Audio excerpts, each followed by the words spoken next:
Thank God for Pastor Ricky, Lord, and he's just been such a great person in my life, all of my life. So I just thank and praise God for him. I thank and praise God for my pastor, who is the Apostle Harry Stackhouse from the Sign of the Dove Church in Waukegan. And I just thank God for all of the ministers that are here and everybody. I love seeing you. I do. So I thank God. I thank God for my mom. She is just the most wonderful person in the whole wide world. So I love her. And contrary to what Pastor Rick said, I did not drag him back here. He says that I did, but I thank God for my sexy man of God, my husband of 10 years as of last night at 75, George Sawyer. I love him to pieces. Everywhere I go, I try to honor him because he allows me to do what God has called me to do. And I know for some women, they may say, oh, he allows you.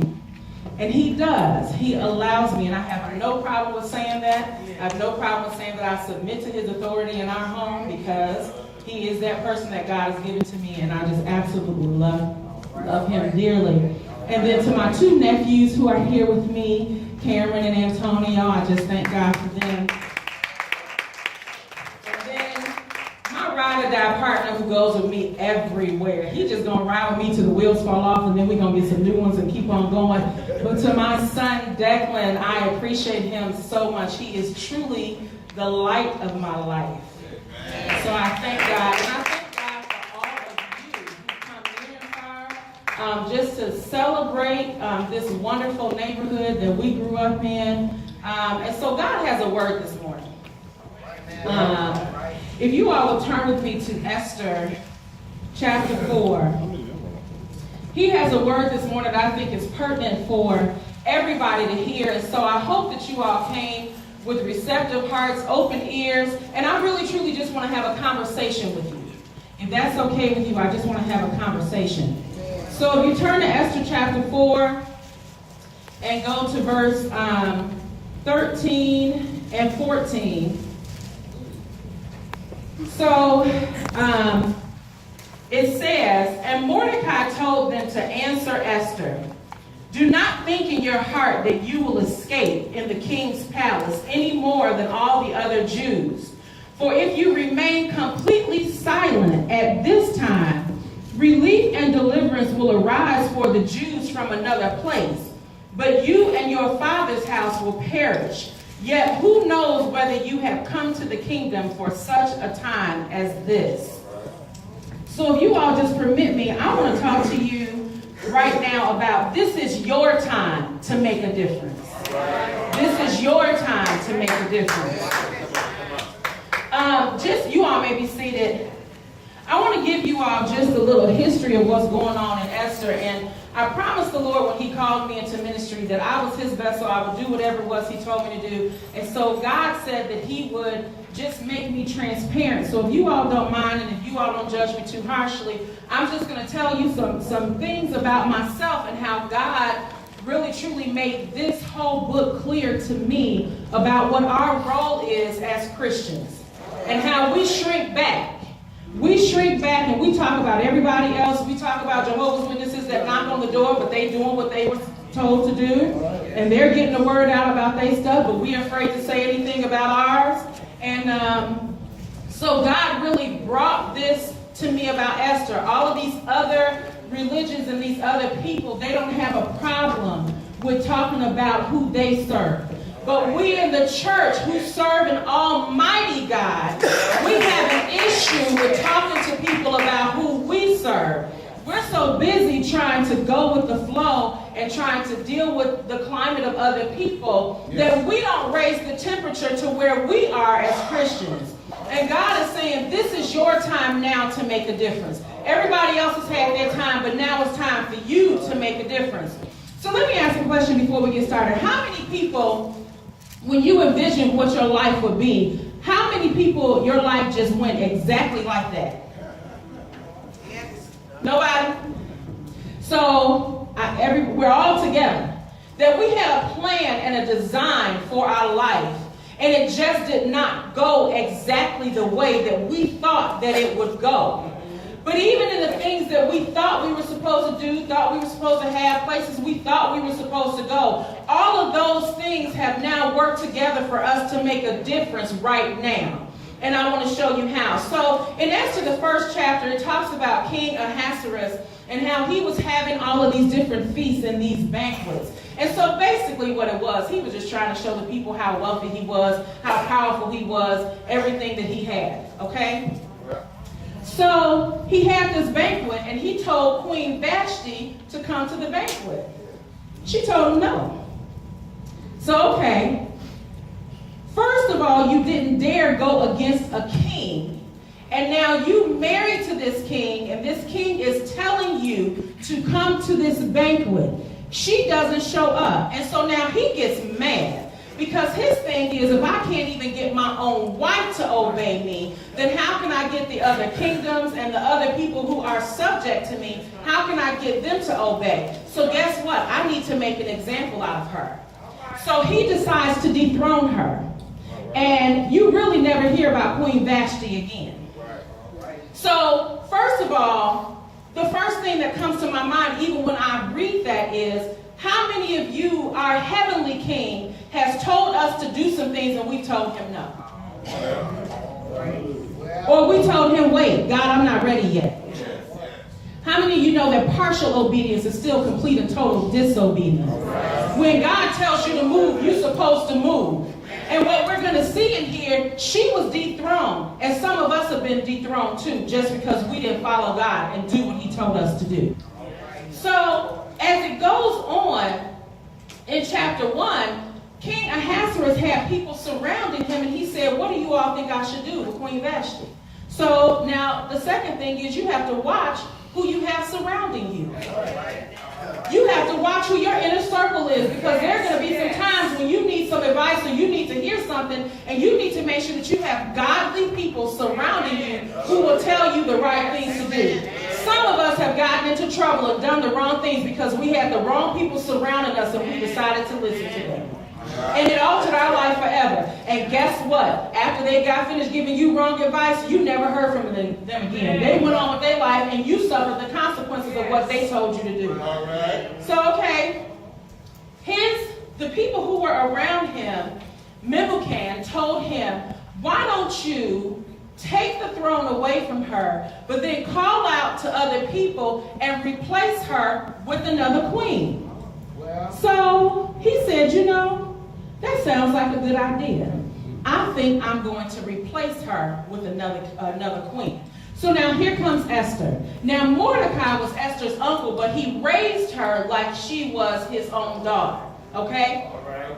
So Mordecai tells her, you need to go. And so she goes and she gets prepared. Now one of the things that God pointed out to me when I was reading this, in order to be one of the king's queens, they took them through this really rigorous preparation time, and it took like 2 or 3 years. Like, it wasn't something that was a quick, oh, I like her, so now she's going to become my queen. It was like planning a 3-year wedding. It just went on and on. But they had to teach them everything. They had to teach them proper etiquette, proper protocol, the things that they could do, the things that they couldn't do. Some of us have been waiting for God to do some things in our life to elevate us or to take us to a new level or to take us to the things that he promised us, but we don't want to go through the process. We think that we pray today and he's going to give it to us today. And sometimes he will, but there are other things that he has to make sure that we are prepared for. It makes me think about a butterfly. You know, a butterfly starts out as this really ugly caterpillar. The thing is ugly and slimy. It goes through this rigorous process. It has all of these enemies and everything else. And after it defeats its enemies, then it goes into this chrysalis. And it stays there. And during that time, it's being fortified, it's being fed, it's being really reshaped and remolded so that when it breaks through that chrysalis and comes out, now it's a beautiful butterfly. Yeah. We didn't see the changes, but the changes were happening nonetheless. So when we are going through the process and getting ready for God, what God has for us, we don't always see the changes. We don't always see what God is doing inside of us. We think that these bad things that we're going through, that they're meant to hurt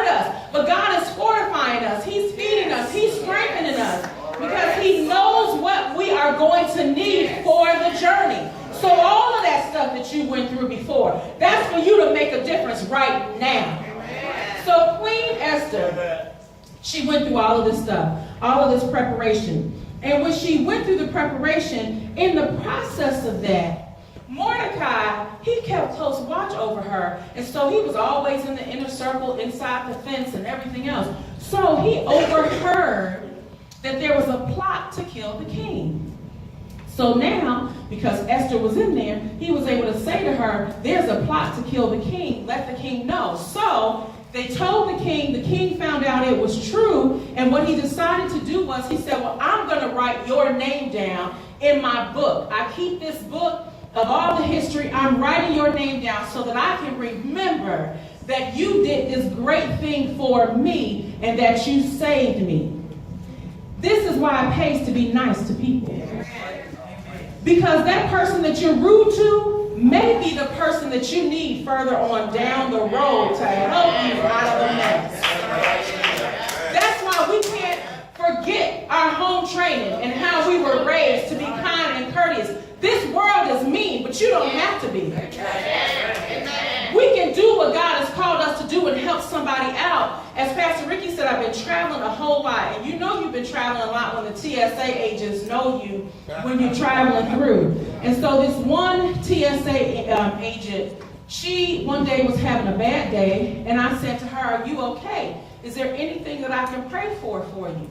And so she said, I lost my husband.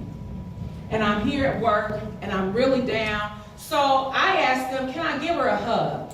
And I gave her a hug, and I prayed for her. Then I went on Facebook, and I told everybody, you all need to pray for her. She lost her husband. Went back to the airport a week and a half, 2 weeks later. She was there again. And so I said to her, I said, you know, I've been having people pray for you. And she said, you know what? I was so depressed when I came into work this morning. But just to know that there are thousands of people praying, because the people that I told went and told some other people, and they went and told some other people. It pays to be nice. Now, I don't know if I may ever need that TSA agent again, but I fly through the airport too much to, you know, not have somebody on my side just a little bit. It pays to be nice. You don't know when somebody has been having a bad day and they just need to hear an encouraging word. If you have the light of Christ inside of you, what does it hurt you to say good morning? How you doing? When you call that bill collector or call whoever, why can't you just say, hey, are you having a good day? Because you know they've been on the phone with about 100,000 other people who've been nasty to them. So why can't you be that light that cries out in the darkness and says, I care about you. How are you doing? Because you're just doing your job. How are you doing? We have to be able to do that as Christians. We can make a difference with just a smile or just a how you doing. And not a how you doing in passing, but how are you doing and really truly stay there and listen to what they have to say.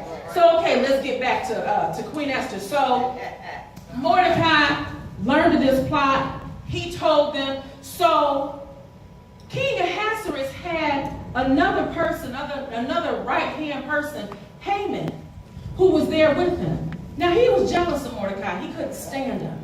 Because Haman was the person that he wanted all the credit. He wanted to be in front of everybody. He wanted to be honored. He wanted all of those things from the king, and the king wasn't paying attention to him. So when all of this happened with Mordecai, Haman developed and devised a plot in his head that he was going to get rid of all of the Jews. So he was going to go to King Ahasuerus and say, you know what, I have this idea. Now, King Ahasuerus listened to Haman because Haman said, hey, you know, I'll give you money or I'll give you this if you allow me to have this. So King Ahasuerus said, oh yeah, you can go ahead, I'll give that to you. So Haman was calling out to all of the provinces and everything else saying, on a certain day, we're going to kill the Jews. Okay? Now, Mordecai found out that this was happening.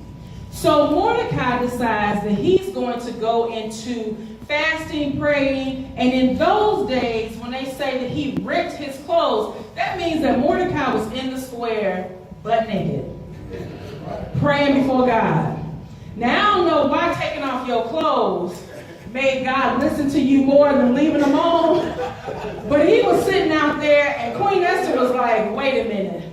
Go tell my uncle to put some clothes on. In fact, here are some clothes. Take these clothes to him. So when her servant gets out there to take these clothes, Mordecai said, that's okay. I don't want the clothes because I'm praying for deliverance. So Mordecai was sending messages back and forth to Esther, telling her that she needed to do this. She needed to go before the king and tell the king what was going on. All right. Queen Esther said, you out your mind. Because if you go into the king and he has not summoned you, he will kill you. So you my uncle and I love you, but peace, because I'm not dying for you. Now, you know we got some friends like that, right?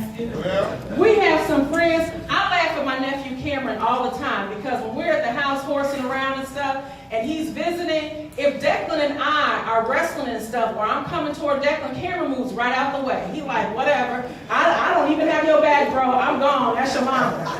So I don't even have your bag. So we laugh about it because you know in the real world, that's how some of our friends will do, right?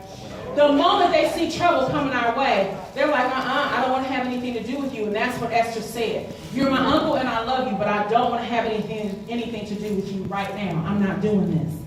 It shocked me. The Lord slapped me in my face with chapter 4, verse 13. When Mordecai told her, do not think in your heart you will escape in the king's palace. In other words, just because you've made it to the palace doesn't mean that you're not still a Jew. Don't get so high and mighty that you forgot where you came from. Don't get up there where God has blessed you and then forget that you have a job to do. So now we need to do some introspection and find out. You don't have to tell anybody else, just you and God. Have you gotten to a place where it's only about you and you're not thinking about anybody else? Has God brought you to a place where now you think you've arrived so you don't have any more responsibilities to do anything that God has told you to do? Well, you need to think about that. But then Mordecai said to her, that's all right. You don't want to do what God told you? That's okay. Because he will raise somebody else up to do what I'm asking you to do. We will be delivered, and that faith that you're trying to hide from, you will still get it. You will still be destroyed. Not only you, but your father's house too. So we gonna make it. You won't because you decided to hide. How many things is God telling us to do that we're hiding? We don't want to do it. We don't want to say it because we're going to be embarrassed. We don't want to go out and minister to somebody else because, oh my gosh, what will other people think about me? What will they say about me? We're embarrassed to represent God. And God is saying, you know what, that's okay. That's all right. Because I'll raise somebody else up. Doesn't he say in the word that if you don't praise me, the rocks will cry out? We were created to glorify God. And you know what? The creator of a thing determines the purpose of a thing. You don't determine your purpose because you didn't create yourself. God created you. So he determines your purpose. He determines where you go, how you go, and what you do when you get there. So who are we to keep telling God no? Time is passing by like that. People are dying quickly, young and old. And we have the nerve to tell God no? Guess what? If you're not going to do what God created you to do, why are you here? Why are you here? We expecting all these things from God, but we don't respect God enough to do what God is telling us to do. Why are you here? It's time for us to make a difference. It's time for us to stop hiding. It's time for us to realize that if we don't do what God told us to do, he will raise somebody else up to do it. They will do it. They will get positioned. They will do what receive the blessings that God had for them and the blessings that God had for you. God is not going to stop. What's the saying? No, one monkey don't stop no show. He's not going to stop just because you decide not to be obedient. He don't need you that much. He really, truly does not. So the story goes that then Esther said, okay, go gather all the Jews who are present and fast for me, neither eat nor drink for 3 days and night. My maids and I will fast likewise, and so I will go to the king, which is against the law, and if I perish, let me perish. So So the bottom line was she surrendered and said, okay, I don't want to do this, but I'm going to do it anyway. You all want to know who else said that? Jesus, when he was in the Garden of Gethsemane. He was crying, y'all. He was crying thick tears. But he said, you know what, God, I don't want to do this. And if you can, let this cup pass for me. Let it go, because I don't want to do this. These people know good and they're sinning on purpose. Why do I have to pay for them? I don't want to go.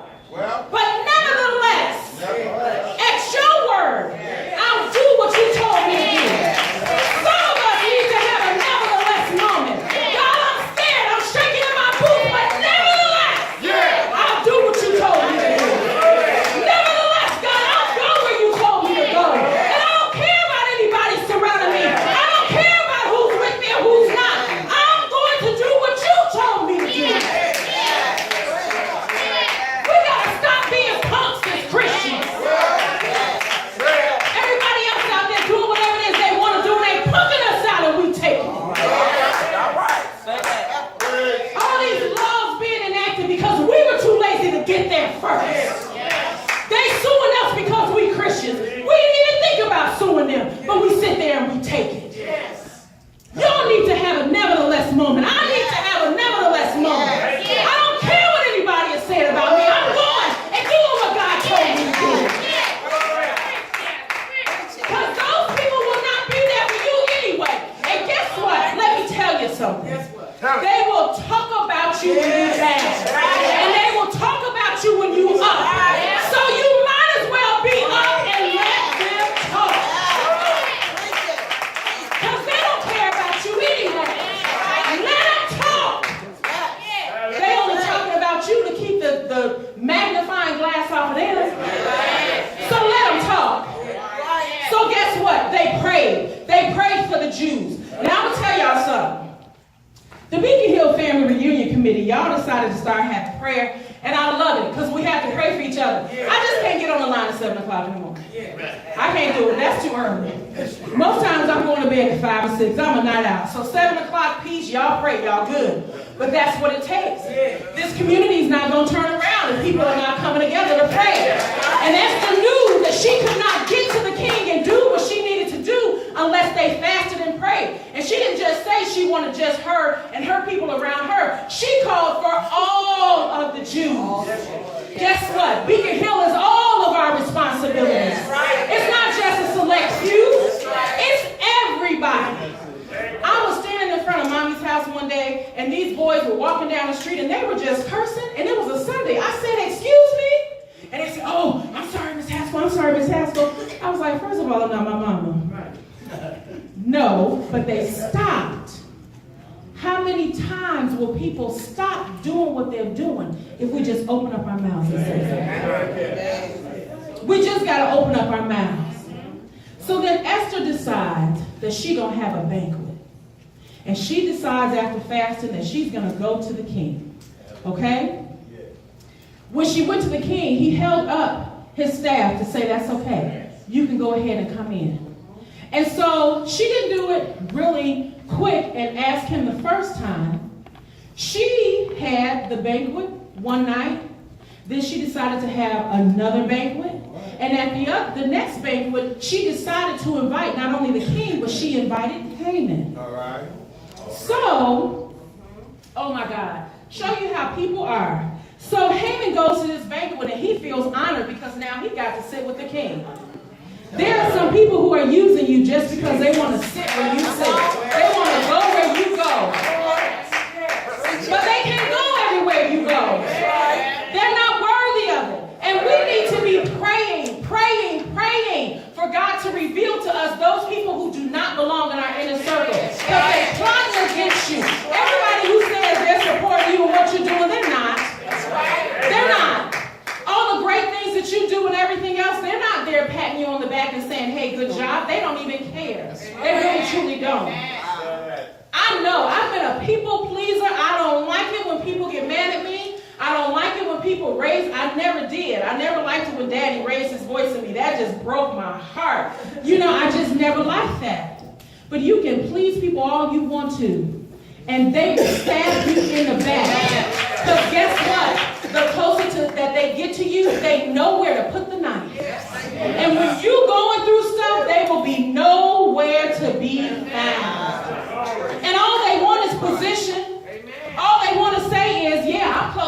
her. And that's what Haman did.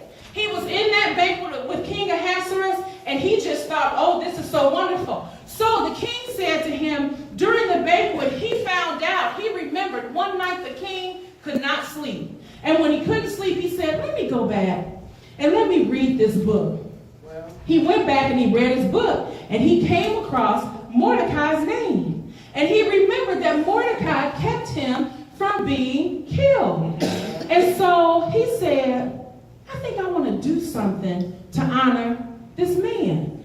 So he goes to Haman, and he says, Haman, what do you think that I should do for somebody who served the king, somebody who's looked out for the king, somebody who's done all this stuff for the king? So Haman, in his arrogance, thought that King Ahasuerus was talking about him. So what he said was, I think you should drape them in the finest linen. I think that you should give them a ring. You know, all of this, I think you should parade them around in the square so that everybody will know, you know, that this person is close to you. And so his face fell flat on the floor when King Ahasuerus said, okay, that's what I want you to do for this fellow Mordecai. He was like, what? That's what I want you to do. Yeah. So he had to go and do all of this, y'all. Y'all know his teeth was clenching and I don't do this, and, you know. But that's because we always have to make sure that our motives are right. Yeah. When you are doing things for God, God will elevate you every time. He will protect you every time. But when you're doing things to be seen by man, it will put you in a trap so quickly. And let me tell you something. Be careful about the holes that you dig for somebody else. Because the Bible says in Psalm that the hole you dig for somebody else will be the hole that you fall into. And Haman is about to experience that. Because what happened, the king honored him, and then the king found out about Haman's plan. So then guess what? Haman was hanged instead of Mordecai. I mean, Haman had built these big gallows. His friends told him to build these big gallows so that Mordecai could be hung. He ended up being hung on those gallows himself. He built that for somebody else. But not only him, his household, everybody. We have to understand that the decisions that we make, they don't just affect us. They affect our household and everybody around us. It is time for us to really, truly make a difference. Esther saved the Jews, not because she was in the right place at the right time. We know that that happens, right? But we know that as we follow God, God is positioning us to do some things. We may not see what it is. And what I love about it, the king couldn't sleep. He didn't know that God was using him. There is somebody out there that has your favor. That means that they will use their power, their influence, and their ability to bring something to you that you may not have deserved, but God said you deserve it, so he brings it to you to give it to you. There's somebody walking the floors at night saying, God, what do you want me to do? Or you know what, let me think about this. Oh, this person was good to me. Oh, let me go ahead and bless them financially. I hear they have this need. Let me save them. Let me save their family. We don't know whose mind God has put us on to bless us. We don't know. But y'all know what? We so comfortable in our mess. We so comfortable in our mess that we can't hear from God because there's too much clutter and too much jumbling going on here. And we don't want to clean it out. God is not going to talk over the noise of your life. He is a still, quiet voice. And you know, I have this example, and y'all forgive me, but God gave it to me. So, y'all remember the movie I'm Gonna Get You Sucker? Yeah. Y'all remember when Keenan Ivory Wayans was in the room with Cherry, and he had, I can't say it there. He had misrepresented his size and what he could do with it. Is that better, Declan? Okay. You know, teenagers don't like hearing their parents talk about certain things. But okay. So he had misrepresented his size and what he could do with it. So now, they in the bedroom, okay? And things are getting hot and heavy, and he says, okay, I gotta tell you something. I'm not as big as what I said I was. And I'm really sorry that I lied, and I know you're disappointed. And so, am I going to get in trouble for saying this in church? Probably. You're already in there now. Right. So, okay. Ain't no backing out. So, she starts laughing, and they are laughing it up, and she said, I'm so happy you told me. You want to know why? Because those eyes that you thought, she pops them out. They're not mine. And he starts laughing, because at first it's funny.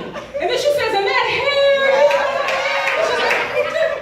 it's not mine. This is great for summertime. And those boobs, and she pulls them out, they're not mine. And then she says, and this is not mine. And she said, and the guys get a kick out of this, and she kicks off her leg, and she said, and this leg is not mine. And now, what was laughing, he's mortified. And he running away. Declan, shut your mouth. This all right? He running away. And she's hopping after him. Come on, I know you still want me. I know you still. How is that relevant? Because that's what we do every day. We wear a mask and we present the phony us to everybody. And then when the stuff starts coming off, when we start taking off that phoniness and really truly know how to get authentic and really start showing you who the real us is, people start running away from you. They don't want to have anything to do with you. They don't want to have anything to do with you. Because now you were a phony all along. You misrepresented yourself. And guess what? Didn't he misrepresent himself first? Or didn't he run away? So those people who are misrepresenting themselves in your life, they okay with being phony. But the moment that you start saying, this is who I am, they're the first ones to run. You need to be authentic so you can surround yourself with authentic people. When you get to be authentic, that's when God can talk to you. That's when God can use you. Because that's when he can speak to you. Because you're not crowded with all of this phoniness. You're not crowded with all of this junk. It's your time to make a difference. And you cannot make a difference if you do not show up as yourself. I promised the Lord that every time he gave me a mic, I would show up as me. Whether y'all like it or not. Every opportunity you have, you better show up as you. It's too hard to keep up with the phony. And you can't help anybody wearing a mask. Esther was going to try to hide y'all. But she had to get rid of the mask. She had to be authentic. She had to remember where she came from. And because of that, she delivered the Jews. When the Jews went out to battle in the coming months, they won. You want to start winning in your life? They don't accept you for who you are. They don't deserve to be in your life. And I'm really saying this to the kids too. But y'all know what? Even though we're adults, we still do it. But for the kids, don't try to follow what people say you're supposed to do. Well, don't worry about them, because they're going to be here for a moment. But then guess what? They're going to go on about their business. They'll go to a different school, or they'll find another crowd of friends to hang out with, and you won't matter anymore. You just won't matter. We have to be authentic, y'all. We have to follow after God. We have to make sure that God is at the head. And when you're going through the process, everybody wants the prosperity and nobody wants the process. Everybody wants deliverance, but nobody wants danger. Everybody wants something from God. What are you willing to give to God? Where are you willing to go for God? What are you willing to put down for God? Let's be real. All these habits that we have that we say, oh, well, I just don't know what I'm going to do and I can't get rid of it. I've been smoking for 30 years. I've been drinking for however long. I've been doing this. I've been doing that. God can deliver you. If you are really serious about doing it, God can deliver you. And I don't care how old you are, how young you are. God can use you. Your life has meaning. Your life has purpose. Mommy and Daddy, when I was in high school and I used to go downtown to Loyola, they would get so nervous because I talked to anybody. And then so, you know, they thought she gonna be down there talking to people, and I did. I love talking to what we would consider the bums on the street, and so much. People with master's degrees, homeless. People who have everything going for them, living on the street. Why? Because they had one life-changing moment that they couldn't bounce back from. Do y'all think y'all better than them that can't happen to you? Do you think that it can't happen to you in an instant? It can happen. I'm going to give you all one more example and then I think I'm through.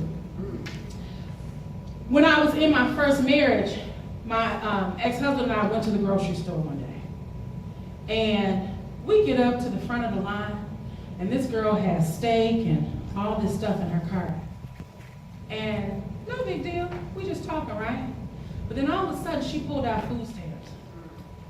We went in. Don't judge me, y'all. We went in. She didn't hear a thing. But we said, now look, we working every day. We can't afford steak. We can't afford shrimp. We can't do this. See, this is what's wrong with the system now. People don't. We went in. We went in so tough that we talked about her at the store. We talked about her at the car. And then talked about her some more when we got home. And could really talk. We went in. Okay? Miss Spoiled Kelley. Looking down on somebody else.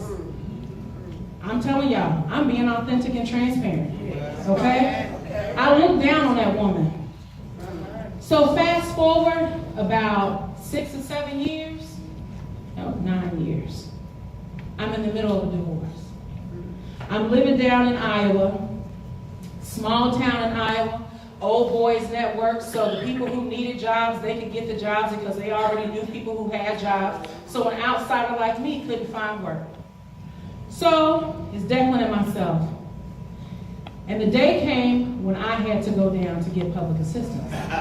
Okay? So, the office was right down the street from my house. Went down to the office. Within a half hour, I walked in, gave my information, walked out on food stamps, the whole 9 yards. I walked home to the apartment, and I lay in the bed, and I am just crying. It's the middle of the day, but I'm totally depressed. Because I'm like, no, this can't happen to me. Daddy calls. Like clockwork, Daddy calls, and so, what's wrong, baby girl? And I'm telling him, and he's like, it's all right, it's gonna be okay. And he talks to me for a while, but I still didn't necessarily, I wasn't happy with the place that I was in, okay? So, but I decided I'm going to budget and use food stamps and everything else just like I would use my own money. So I did, and was very frugal in the things that I bought and everything else. One day, I said, Lord, I'm tired of eating spaghetti and sloppy joes and, I always make balanced meals, but I'm tired of it. I can't eat this anymore. I want a steak. I want something real good. I go up to the grocery store. And I am at the meat counter and I'm saying I want that steak for me and that steak for Declan, and I think Declan was 3. So, I want baked potatoes and, we just gonna have us a good meal. Y'all hear me? So I'm shopping, y'all. I'm shopping. I'm not thinking anything of it. I'm just shopping. Happy, right? I get to the counter and the woman gives me my total and I pull out the card. And as I'm handing her the card, God said, remember when? Remember when you judged that woman? Remember when you talked about her and her family and you don't know any of them? Remember when you questioned her upbringing, you questioned her integrity, you questioned everything about that woman and you did not know her? Who questioning you? Who's looking at you now with you paying food stamps? Who's talking about you and your upbringing? Come on, y'all. I would not be able to minister to the people that I minister to today And from that point forward, I said, God, I can't judge anybody else. And I said, Lord, single moms, if you ever get me out of this, I will have a heart for single moms. And I have. And God blessed me with a husband that allows me to do whatever it is I need to do. My mom and Eric, they talk about us. Actually, they never talk about George. They always talk about me. But they said everybody in Pennsylvania had a key to my house. And basically they did. Because if something was going on and you were a single mom, oh, I had you. I had your kids, whatever it was you needed. Because I remember that day. Now, I may not have been able to give people $1 million, but I can tell you when single moms needed babysitting and they couldn't afford it, they came and dropped their kids off at my house. In fact, some mornings I woke up with more kids in my house than I knew because they had dropped them off at 4 or 5 o'clock in the morning. They let themselves in, they got their kids settled, and they went to work. We can all make a difference. Everything you went through is for you to make a difference. But we have to be able to be real with ourselves and be authentic. We have to be able to do introspection and look at ourselves and say, you wrong. We have to allow God to cleanse us. I know everybody loves fish, but before that fish gets fried and put to your table, it has to be killed and gutted. They have to gut that fish. And I'm sure that fish is not saying, oh, I like this. When God is gutting us, we not going to like it. We not. But when the gutting process is finished and he starts rinsing us off and cleansing us with the anointing, oh, we're ready to be used now. We're ready to be food for what somebody else needs. So I don't know what you're going through today. I don't know what you're dealing with. But I know what? If you get authentic, if you get real with yourself and get real with God, we all sin. We all have something we get over. But don't just wallow in your sin. Get up and ask God to help you do something about it.